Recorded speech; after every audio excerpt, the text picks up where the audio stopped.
మా గూటిలో ఎదిగిన బంగారు బొమ్మ బంగారు బొమ్మ బంగారు బొమ్మ మా నీడలో వెలిగిన వెన్నెల బొమ్మ వెన్నెల బొమ్మ వెన్నెల బొమ్మ పరిమళాల గంధపు బొమ్మ సున్నితాల గాజు బొమ్మ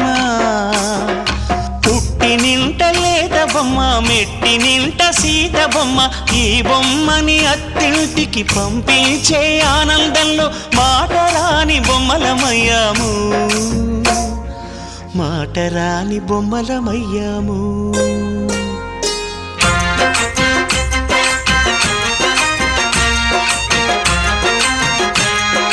పల్లకిలో పెళ్లి కూతురు రాణిలా ఉంది